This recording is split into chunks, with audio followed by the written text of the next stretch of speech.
Olá. Hoje a gente vai conversar sobre um assunto que, olha, deu o que falar nos últimos tempos.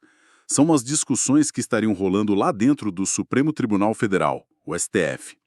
A ideia central seria uma possível mudança de postura sobre anistia para o ex-presidente Bolsonaro e outros acusados de tentativa de golpe.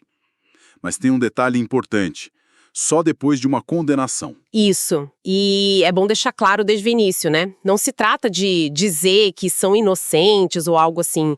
A coisa é mais intrincada. Parece uma estratégia, sabe? Política, jurídica, talvez com influência de fora, mas também de fatores internos. Certo, vamos tentar entender isso melhor, então.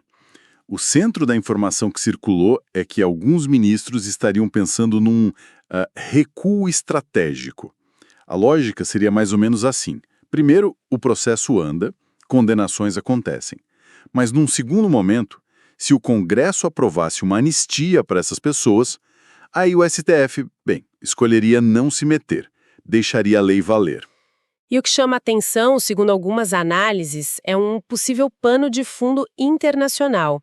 Mencionam um certo receio, talvez, de sanções dos Estados Unidos, sabe? Algo ligado à lei Magnitsky.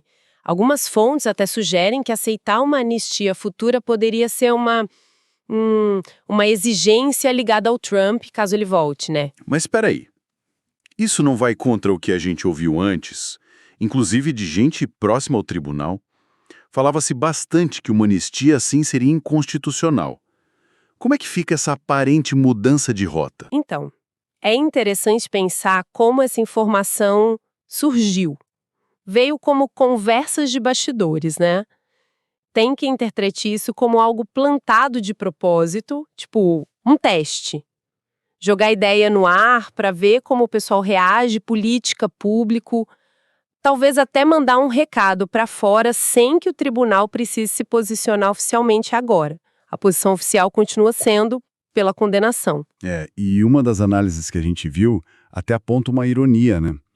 O STF pensando em recuar justamente para, assim, deixar o legislativo fazer o trabalho dele, que é legislar, né? E isso inclui a possibilidade de dar anistia. Exato. Mas tem um ponto super importante que não pode passar batido. Mesmo que essa anistia acontecesse depois de condenação criminal e tudo mais, ela não devolveria a elegibilidade para o Bolsonaro. A inelegibilidade veio do TSE, Tribunal Superior Eleitoral. É outro processo, outra natureza, uma coisa não anula a outra automaticamente. Ah, bom ponto.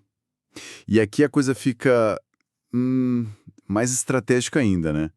O fator tempo. Toda essa articulação para aceitar uma anistia do Congresso seria um plano para depois das próximas eleições, só lá na frente. Pois é. E se a gente conecta os pontos, esse adiamento faz muito sentido, pensando politicamente. Antes da eleição, a leitura é que o STF buscaria evitar mais confusão, mais desgaste. Manter a casa unida, digamos assim. E manter também aquela percepção de aliança com o governo atual, o tal consórcio que alguns analistas mencionam. Então, isso significaria nada de mexer em pena agora, nada de dar força para anistia agora e, principalmente, segurar a onda, sabe? Não enfraquecer ministros que estão na linha de frente, como o Alessandra de Moraes. Manter a imagem de controle, de força durante o período eleitoral parece ser a prioridade. A pressão de fora dos Estados Unidos existe, claro, mas a dinâmica eleitoral aqui dentro parece pesar mais, pelo menos por agora. Nossa, é um cenário complexo, que levanta muitas questões sobre como as coisas funcionam, né? Muitas, com certeza. Então, para a gente amarrar aqui, o que a gente tem são sinais, indicações de uma possível mudança de estratégia lá no STF sobre como lidar com uma futura e hipotética anistia vinda do Congresso, mas só depois de condenação. E essa mudança seria motivada por pressões de fora, sim, mas o fator decisivo no curto prazo parece ser o calendário eleitoral e a política interna. Exatamente. E isso, claro, deixa uma pergunta no ar para todo mundo pensar, né? Que tipo de precedente a gente abre quando decisões ou mesmo discussões internas de uma Corte Suprema parecem tão ligadas a cálculos políticos do momento, a pressões externas? Fica aí a reflexão sobre o que isso significa para a separação dos poderes, para a estabilidade das nossas instituições aqui no Brasil.